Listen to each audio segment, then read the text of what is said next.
ẹ̀yin náà tí ẹ gbé tán sílẹ̀ kí ló dé ẹ̀yin Fúlàní ẹ gbé agbára sílẹ̀ àwọn Fúlàní máa ti ya wèrè mọ́ wa lọ́wọ́ o wọ́n ní next 6 months wọ́n ti mú bàbá Tinubu lẹ́pọ̀n má jẹ́ ká lu ẹ̀pọ̀n fàgbàlagbà wọ́n ti mú bàbá Tinubu lọ́rùn dání báyìí wọ́n náà wọ́n ra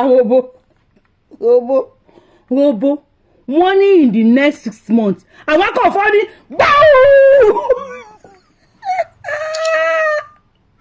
ẹ má jòpó bá wọn jà ọmọ Yorùbá ẹ má jòpó bá wọn jà fúnra wọn náà ò mọ̀ fúnra wọn lóògùn jẹ ẹ má jòpó bá wọn jà mo sọ fún yín jọ́ kìíní àná pé orí báyìí ni ẹja ti máa ń bàjẹ́ mo ní ká máa ṣàdúrà pé kó wó látòkè tó bá wó látòkè ló máa fi dá ó dà pé ó ti ń wó bọ̀ báyìí o pásítọ̀ Túndé Bákàrè náà ti bọ́ tẹ̀mú pé àwọn náà contest ń jọ ò ní 2023 àwọn náà ti bọ́ ta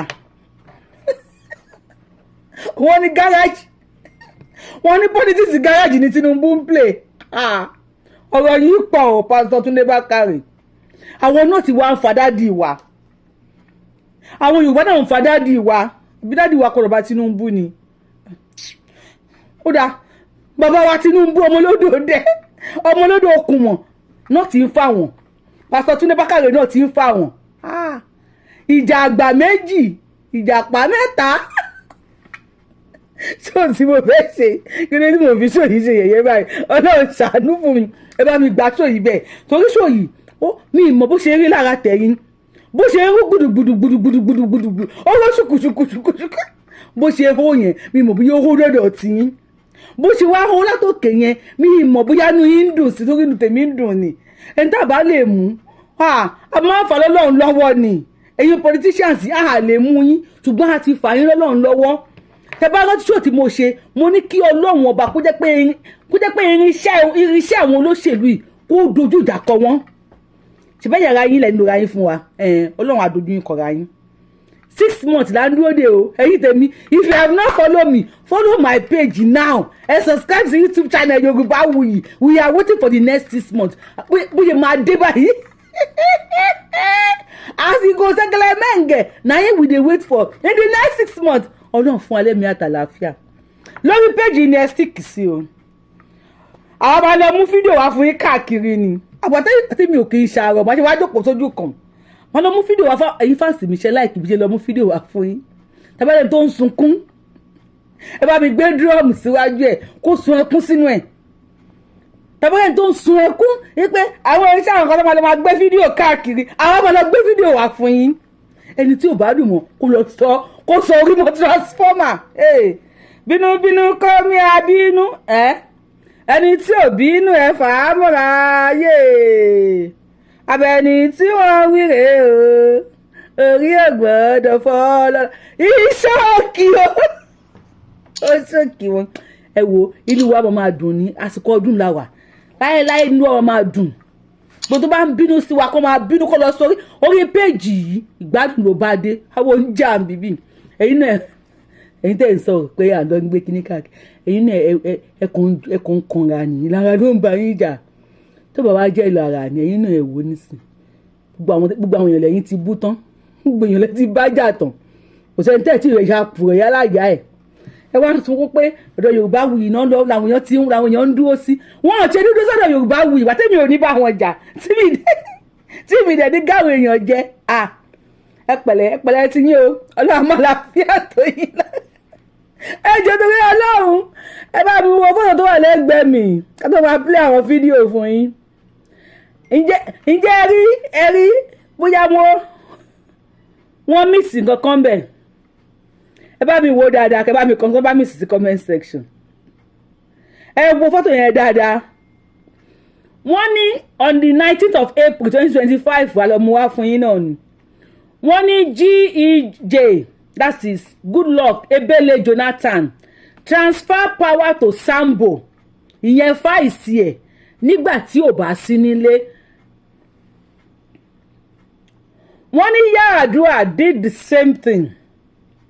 Tinubu refusal to Shettima is worrying northern youth àwọn youth north ni wọ́n sọ bẹ́ẹ̀ wọ́n nígbà tí Yar'Adua bá sí nílé ó máa ń gbé power fún sambo àbí samba àbí sa whatever tó bá jẹ́ tó jẹ́ fàìsì ẹ̀ ìgbà tí Yar'Adua náà bá sí nílé òun náà máa ń gbé kinní fún fàìsì ẹ̀ wọ́n ní kí ló ti Tinubu tó refuse wọ́n ló wà worrying ẹ̀yin èèyàn mẹ́jọ ṣe rí àbòsí lára kinní àbí ẹ̀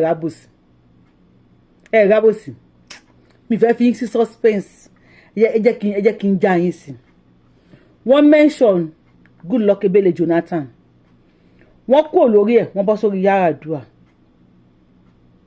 ẹjọ́ Buhari ńkọ́ gbogbo sọ̀rọ̀sọ̀rọ̀ tó bá ń sọ̀rọ̀ kó máa rántí ẹni tó mọ̀ gbọ́ bàtí wọ́n sẹ́ndì kíní sí mi tí wọ́n sẹ́ndì ẹ̀ sí mi pé Tinubu mo wá béèrè lọ́wọ́ wọn pé fídíò kíní tí mo rí màá lọ bẹ́yìn fans mi tó mọ̀ pé ẹ ní ọpọlọ ṣé ẹ rí wò dáadáa wípé wọ́n ò meet Buhari during Buhari tenure ṣé tó bá ń kú òǹlé tó máa ń fi àyè lẹ̀ fún ṣẹ̀ẹ̀rùn kí lórúkọ bàbá onífìlà Awólọ́wọ̀ gbogbo yín náà lẹ́ ń lò kan vice president a máa ń pè ní extra tire professor Ọ̀ṣínbàjò ẹ ṣe wọ́n ti rán mi létí inú ilé tó máa ń gbé àyè lẹ̀ fún Ọ̀ṣínbàjò tó bá fẹ́ kú òǹlé tá à ń sọ fún ẹ̀yin àgbààgbà wa ni Dr. HAKEEM Bala Ahmed tẹ́ ń wò lẹ́gbẹ̀ẹ́ mi tó ń sọ̀rọ̀ nísìn ṣe bára àwọn tí Tinubu appointed ni Tinubu appointed him ó believe pé òun lè satisfy ẹ̀ issue tẹ́ ẹ mọ̀ nìyẹn pé you cannot be good enough fún ẹni tí ò bá wà láti appreciate ẹ̀ no matter what you do just like àwọn kan bolo Sunday Igboho you cannot be good enough fún olórí ibú èèyàn àbí fún ẹni tí ò bá nífẹ̀ẹ́ there is no way you can do it there is no bàbá mi sọ pé èèyàn kì í ṣe àlọ́fẹ́ ni tí ò bá nífẹ̀ẹ́ èèyàn lórí àbẹ̀ pé Yorùbáwùyí gbá ń kọlà wá ṣojú àgọ́ ń pa àwọn ògbọ́ nánà kí mo sọ fún yín ẹ kì í ṣẹnu mi báyìí àgbọ́ nánà àgbọ́ nọ́ọ̀tì ó dùn wọ́n ṣókìlì ọkìlì ẹ̀ àgbọ́ nǹkan kan Ọlọ́run ogun gbọ́ èmi ò gbọ́ anything ẹni tó bá fẹ́ sunkún kó máa sunkún jẹ́ kí n tó pa yín lẹ́rìn kan náà ká tó lọ sọ́dọ̀ àwọn ní politics. Pursue them. Pursue. Now this one join too. Hey, this one join. This one join. Oh, hey, this one join. Hey. That one join. Pursue him. He join. That one join. Police, chief. Police they look. Which guy? This one join. He join. This one join. Catch him. This one join. Catch him. Oh, what this boy? Thief! What this boy? Catch him. He join. Catch him. Pursue him. He join. Let me catch him. Pursue this boy. Thief! Oh, this man. Oh, still get myself out of thunder for me. Thief! Ẹ̀yin èèyàn mi Abuja lẹ ń wò yẹn Abuja ni àwọn olè ti lọ vandalize mọ́tò èèyàn another driver wá ń pariwo this one join ìyẹn ti sọ fún pé God máa punish yẹ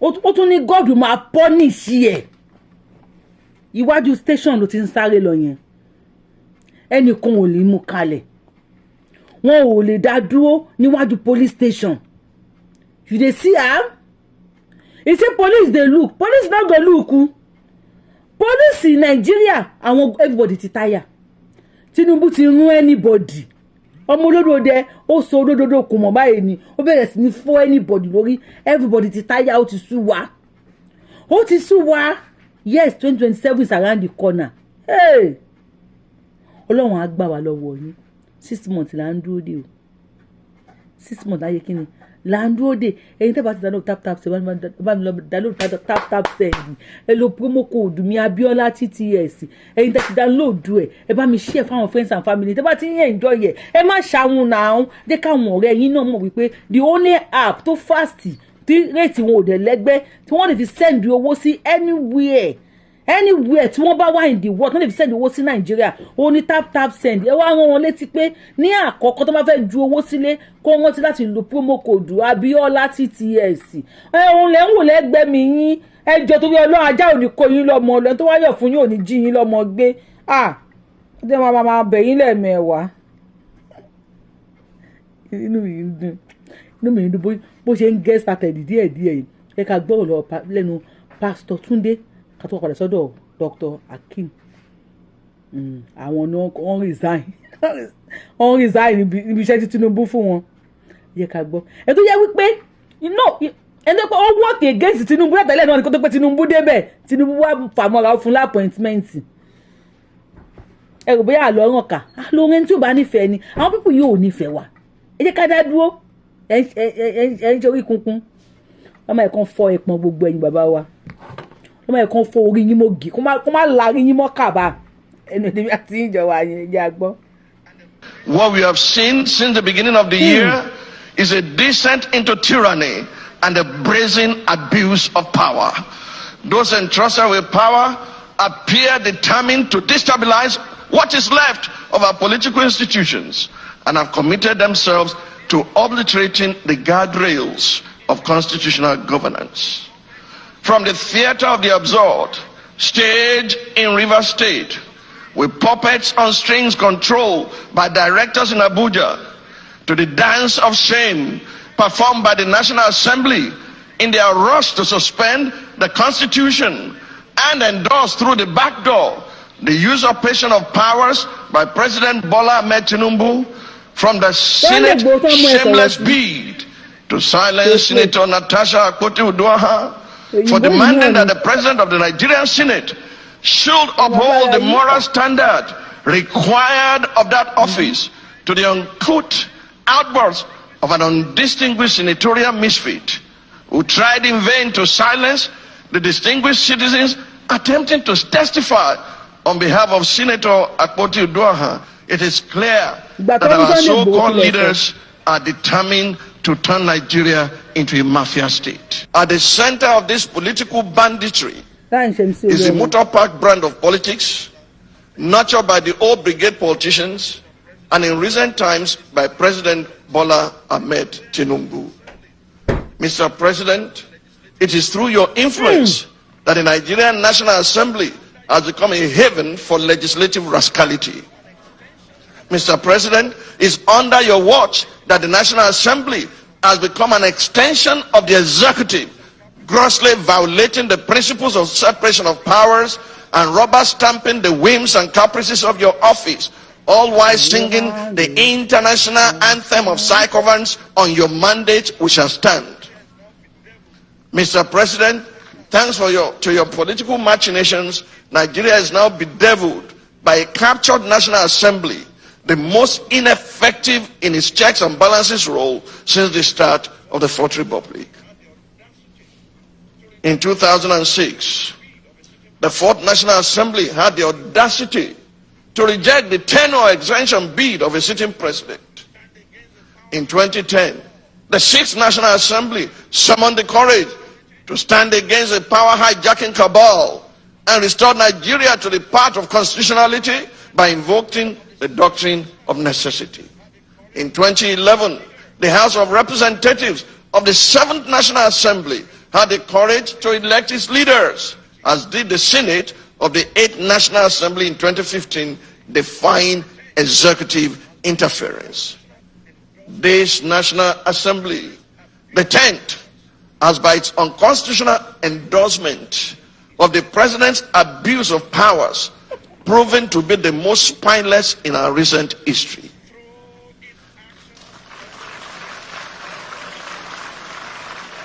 Through its actions and inactions, the National Assembly has in effect become the 48th member of the President's cabinet. While a cabinet minister by the name of Wike. Is it Wike or Wike or Wakeep?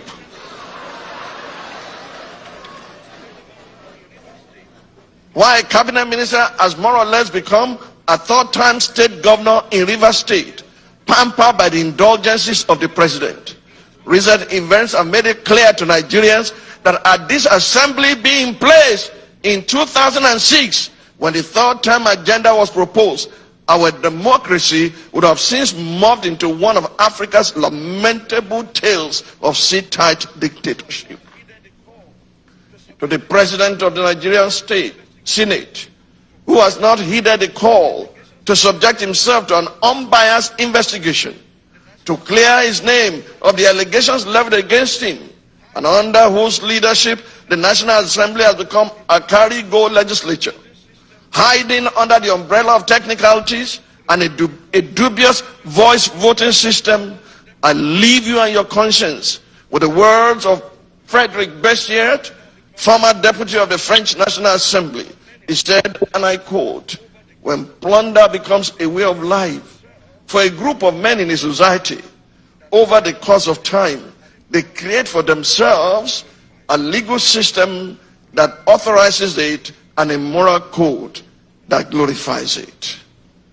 To the President of the Federal Republic of Nigeria, under whose brand of politics the institution of legislative oversight is collapsing and our democracy is faced with an existential threat, I say, Mr. President, Nigeria is too delicate for this kind of politics. If this state capture was what you meant by a Milokan, it is an anticlimax that can only be counterproductive at the end. I urge you, Mr. President, to think deeply and reflect on these words. No man is wise enough, nor good enough to be trusted with unlimited power. Mr. President, please stop playing God. Baba, àwa ò kó yín jẹ. Gbogbo òyìnbó tẹ̀sán láti bẹ̀rẹ̀ dópin. Bí Tinubu ṣe ń play mọ́tò páàkì gáràjì politics, ọlọ́mọ pé mi ò kó jẹ. Ògún gbọ́, mi ò tiẹ̀ ríro. Baba, níjọ́ kẹ̀yìn náà gbàpò tí ìbò ní 2023. Nígbà tá à ń pariwo pé wọ́n ń pa àwọn èèyàn. Àbí àwọn ẹ̀dùnú. Because touch not my anointed and do my prophet no harm, lè máa sọ nísìn. Ṣé yìí pàrọ̀ tí wọ́n ń san owó ìdá mẹ́wàá, wọn ò rówó ìdá mẹ́wàá san mọ́ ló yẹ kẹ́ máa sọ̀rọ̀ sókè nísìn. Because nígbà Buhari tá à ń pariwo, wípé àwọn èèyàn ráyè lọ sóko mọ́, wọ́n pa àwọn èèyàn, wọ́n ṣe gbá, wọ́n ṣàwo, ká dá dúró gẹ́gẹ́ bí orúkọ yín Pastor Túndé Bákàrè, dádì wa sá o. Ṣé bó yẹ kẹ́ ẹjọ́ ìnáwó ọmọ yín ni? Kí gbogbo wa pátá kájọ dúró wípé tọ́ bó ṣe ibi tó dé dúró yìí, kó ní kálukú dúró láàyè ẹ̀. Ṣé ẹ dá wa lóhùn? Gbogbo yín ò dá wa lóhùn yìí bàbá yìí, ẹ rí tiwa rò, ẹ tẹ́ ṣe bẹ́ẹ̀ ni pà ń sọ̀rọ̀. Ẹ wọ́n sọ̀rọ̀ àpótí ìdúrà àti àpábíò. Ṣebí àpótí làwọn méjèèjì, àpá àti àpótí. Ṣebí spẹ́ẹ̀dì kankan náà làwọn méjèèjì. Ìyẹn lẹ́ ń rí sọ nísìn. Àwọn legislators lẹ́ ń rí sọ nísìn. Ọ̀rọ̀ Wike lẹ́ ń rí sọ nísìn. A ti sọ fún yín pé ìjà tó ń jẹ tálíkà. Ó wà ní gym, ó ń ṣeré lọ́wọ́ ni. Tó bá gbé weight tó bá tán, á jẹ ọmọ olówó. Now, àwọn governors ti ń ṣọ́ọ̀pù níbẹ̀. Yes! Àwọn tó wọ́n fi àjẹ tálíkà tó bá yẹ ọmọ fìjà àjọ olówó náà. Ṣé báyìí náà gbàpọ̀ 2023? Tó bá pẹ́ yìí náà wọlé ṣàmọ̀ nǹkan tẹ́ máa ṣe. Tinubu tó wọlé sí ló ti mẹ́pọ̀n ní kálukú dání. Orí gbogbo abáyìí. A pé orí gbogbo abáyìí òun ló máa ṣe. Gbogbo tẹ́ ń sọ yẹn. Èmi o, mi mà àwọn tó ń wò mí o. Ṣùgbọ́n èmi lọ́dọ̀ tèmi, Ògún gbọ́ mi ò kó jẹ. Bed of one feather ní gbogbo yín, you flock together.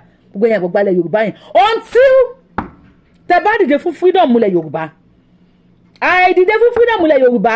Àwọn máa kó yín pọ̀ ní àti pásítọ̀ wọn. Kò sí ẹ̀ sọ̀rọ̀ nípa ilẹ̀ Yorùbá. Ọ̀rọ̀ Nàìjíríà lè ń sọ. Nàìjíríà tí èmi àti yín mọ̀ pé kò lè work. Táwọn kò lè ṣiṣẹ́ ẹ̀yin náà ẹ mọ̀. Iye pé ẹ mọ̀ náà. Ẹ mọ̀ pẹ̀tọ́ oníkàlùkù fẹ́ lọ bu national cake. Káwọn ọmọ tálíkà máa jẹ̀yà. Kò sí wàhálà o. Ẹ jẹ́ gbọ́dọ̀ lẹ́nu Bàlá Ahmed o. Ní 6 months ni. ẹ kí sáré translate ẹ̀ fún yín kí tó play àwọn tó ṣe ní ṣùgbọ́n ẹ̀ tí ìròjọ́jọ́ bàbá yìí so máa play tó yẹn tó bá gba Hausa but ó sọ mọ́ra wọn yẹ kí mi kà fún yín. Just weeks after resigning as special adviser on political matters in the office of the Vice President, Dr. HAKEEM Baba Hammed unleashed a blistering warning that the North will come out and tell the world their directions within the next 6 months, signaling a dramatic shift in regional back in the farabalẹ̀ ká fún yín ẹ̀wọ̀n kó mo máa ń sáré sọ̀rọ̀ àwọn mi dẹ̀ tún lọ ọ̀gá o. Breaking news: Shettima don suffer. Suffer wo ló wá suffer tó translate kí ní ìgbọ̀n òkè ṣèyàn dáadáa. Only just weeks after resigning as special adviser on political matters in the office of the Vice President, Dr. HAKEEM Baba Hammed unleashed a blistering warning that the North will come out and tell the world their directions within the next 6 months, signaling a dramatic shift in regional politics. He cautions that Northerners will no longer tolerate shenanigans from Nigeria. They will no longer tolerate any shenanigans from Nigeria. Ẹ kò ti fẹ́ bọ́ tàbí.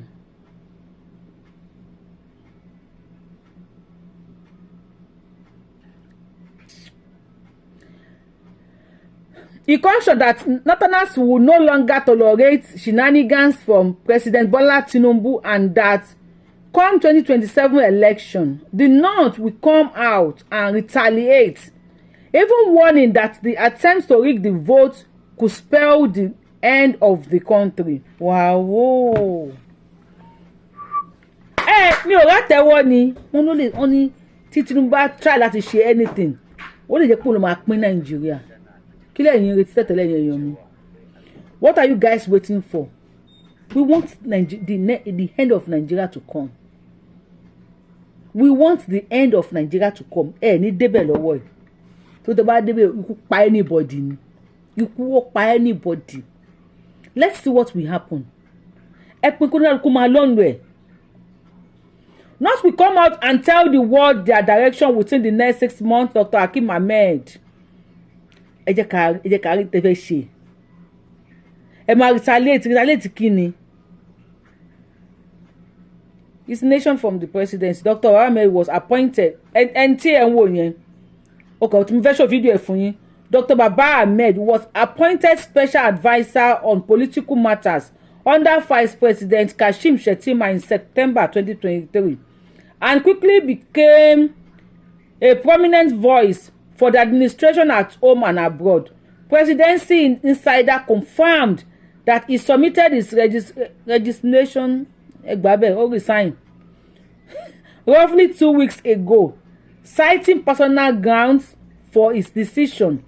During his 17-month tenure, he often countered controversy, most notably during the era of the Minister of State for Defense, Bello Muhammad Matawale, over his affiliation with the Northern Elders Forum (NEF) and criticism of TINUBU government.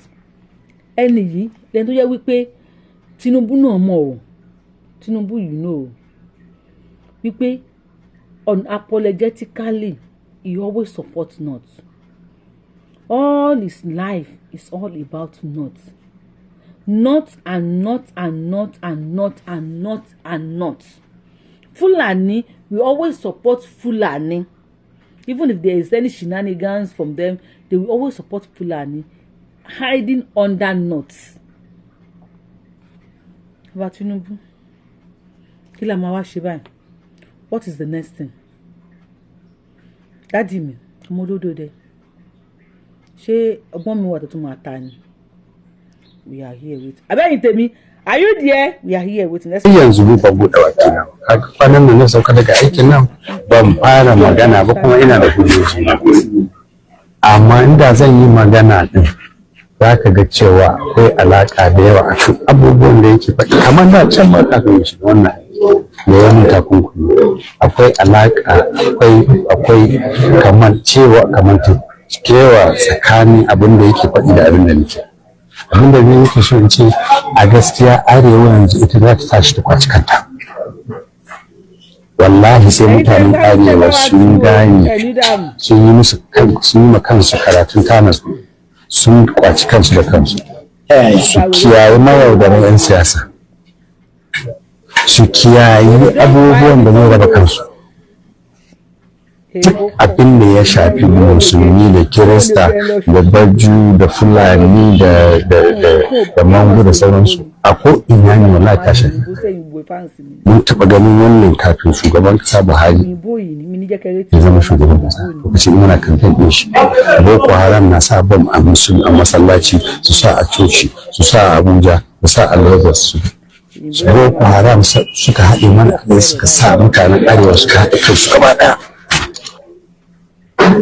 haka ce saboda haka babu wani wanda zai zuwa ɗan siyasa yanzu da zai zo sai ina arewa mu ce ga mu ya ce mana ku layi a baya na kai wani wani da ya gaya mana abin da za ka yi mana da hanyoyin da za ka yi mana ma kuma mun idan mu ya buɗe an yi shekara 8 na Buhari yanzu ga wannan gwamnatin tana nan muna wayo to shi kenan mun zauna mun sai dai kawai kuka a Najeriya nan mun mata ƴaƴa ne muna son gwamnatin da za ta fahimci matsalolin da muke da shi kuma a mana magana saboda haka magana arewa ba karamin magana ni dai na sani insha Allah nan da wata 6 sai ka ga an yi wani babban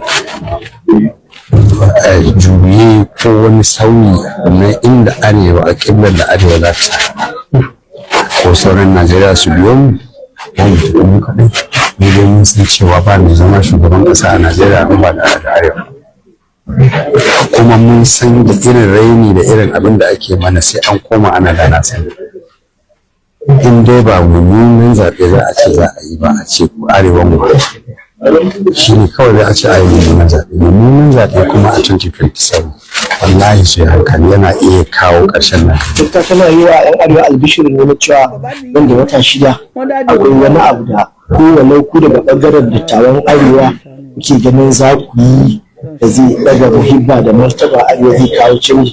Ku a ɓangaren siyasa kuna hasashen wancan sabon tafiya da ake yi kuna ganin za ta yi tasiri na ƙila samar wa arewaci inuwar da in ta gaji da wancan ranar ta shiga wancan. Duka